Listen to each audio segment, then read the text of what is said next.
ট্রলির ব্যবস্থা করলাম ভিডিও দিয়ে। আমার আলহামদুলিল্লাহ ছেলে বাচ্চা হয়েছে, অনেক ভালোভাবে ট্রিটমেন্ট দিয়েছে। এই যে আমার বাড়িতেও কোনো কষ্ট হয় নাই, এনারা টেনে এনেছে এখানে, যে এখানে দিয়েছে তাদেরকে অনেক ধন্যবাদ। আগে আমাদের স্ট্রেচার ছিল না, কিন্তু একটা পুরুষ কখনো স্ট্রেচার নিয়ে মানে আসতে পারতো না, একটা মাকে ধরতে পারতো না, কিন্তু এখন স্ট্রেচারের ব্যবস্থা থাকার কারণে একটা মার অনেক সুবিধা হয়ে গিয়েছিল। মানে ওখানে গেট থেকে এখন পুরোপুরি ডেলিভারি রুমে নিজের একটা সুবিধা হয়। এই জন্যই আপনারা একটা অনুরোধ, আপনারা এখানেই নিয়মিত ডেলিভারি করাবেন। আর একটা মার হচ্ছে স্যালাইন দেওয়া হয়, ওষুধের ব্যবস্থা করা হয়, সব কিছু এখানেই পাওয়া যাচ্ছে। আর বাড়িতে ডেলিভারি থাকলে অনেক অসুবিধা হয়। এই জন্যই আমাদের একটাই কথা যে আপনারা নিয়মিত মহিষকুচা স্বাস্থ্য কেন্দ্রে ডেলিভারি করাবেন। ক্লিনিকে এত উন্নত ছিল না, এখন অনেকটা উন্নত। এখানের রাস্তাটা খুব ভালো, স্ট্রেচার আছে, তাই আমাদের রুগীদের জন্য খুব ভালো একটা পজিশন। পরিবার পরিক্রমা পরিদর্শক মহিষকুচা ইউনিয়ন। আমি এখানে পরিদর্শক হিসেবে কাজ করার 12 বছর চাকরি জীবন শুরু করি 2013 সালে। 13 সাল থেকে প্রায় 23 সাল পর্যন্ত আমার এখানে সেবা ছিল, কিন্তু নর্মাল ডেলিভারিটা ছিল না, কারণ নর্মাল ডেলিভারি করাইতে এটা পরিবেশের দরকার হয়। আমাদের এই পরিবেশটা ছিল না। 23 সালে জননী আসার পর থেকে এখানে আমার নর্মাল ডেলিভারি হয়। প্রায় এ যাবত তো 23 সাল থেকে যাব 520-এর উপরে আমার ডেলিভারি হয়েছে মহিষকুচা ইউনিয়ন স্বাস্থ্য পরিবার কল্যাণ কেন্দ্রে। প্রতি মাসে অ্যাভারেজ গড় 20-এর উপরে ডেলিভারি হয়। আর এমনি এএনসি সেবা মা পার ডে 20-30টা হয়।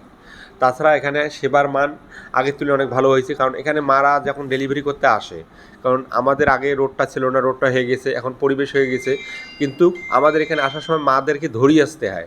কিন্তু ধরিয়ে আসতে গেলে একটা পুরুষ সবসময় 2টা মহিলা একটা মাকে সামলাইতে পারে না, পুরুষের দরকার, কিন্তু সবসময় পুরুষরা সাথে মাদের সাথে থাকে না। তাই আমাদের একটা স্ট্রেচারের দরকার ছিল। আমরা মনে করছিলাম যে স্ট্রেচার হলে আমার এই সেবার মানটা ভালো হতো। পরে খান মোহাম্মদ মোজাহিদ ভাইকে আমরা একটা রিকোয়েস্ট করার পর সে একটা আমাদের এখানে স্ট্রেচার দিয়েছে। স্ট্রেচারটা দেওয়ার কারণে এখন গর্ভবতী মাদেরকে আমরা স্বচ্ছভাবে নিয়ে যাওয়া করতে পারি, উঠে নামা দুইটাই করতে পারি। এই স্ট্রেচারটার কারণে অনেক গর্ভবতী মা অনেক সেবা পাচ্ছে এবং অনেক সহজভাবে আমার ডেলিভারি রুম থেকে ভ্যান থেকে ডেলিভারি রুম পর্যন্ত যাতায়াত করতে পারতেছে।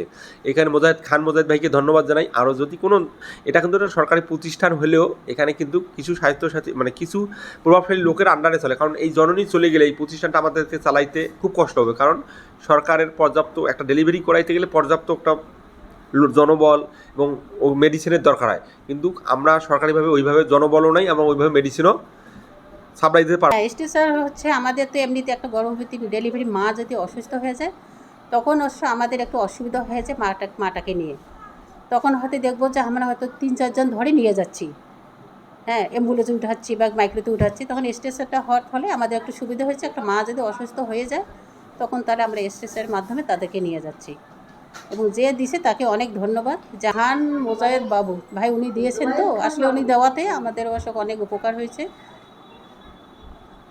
আর উনি আসলে অনেক আরও উপকারও করছে। মহিষকুচা ইউনিয়ন স্বাস্থ্য পরিবার কল্যাণ কেন্দ্রের একজন কর্মী সাম্প্রতিক সময়ে একটি ভিডিও আমার কাছে পাঠিয়ে দৃষ্টি আকর্ষণ করেছিল। তো ভিডিওটি আপনারাও মিডিয়া কর্মীদের মধ্যে অনেকেই দেখেছেন, যে সেখানে দেখা যাচ্ছিল যে একটা স্ট্রেচারের অভাবে একজন প্রসূতিকে পুরুষ এবং নারীরা মিলে পাঁজা কোলা করে অ্যাম্বুলেন্সে তুলছিল। তো আমার মনে হয়েছে যে একজন নারীকে পুরুষরা বা মহিলারা, বিশেষত যে কোনো রোগীকেই স্ট্রেচারের অভাবে পাজা কোলা করে গাড়িতে তোলা বা পরিবহনের চেষ্টা করা, এটা অত্যন্ত অমানবিক, অস্বস্তিকর।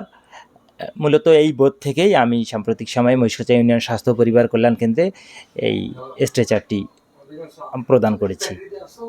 আমি ওখানে সাম্প্রতিক সময়ে গিয়েছিলাম, তো তখন খেয়াল করলাম যে ওখানে নারী ও পুরুষের জন্য আলাদা আলাদা টয়লেটের ব্যবস্থা নেই। তো এটাও অত্যন্ত অস্বস্তিকর। তো আমি ঊর্ধ্বতন সরকারি কর্তৃপক্ষের দৃষ্টি আকর্ষণ করি যে তারা এই বিষয়টাতে নজর দিবেন এবং সমস্যাটার সমাধান করবেন।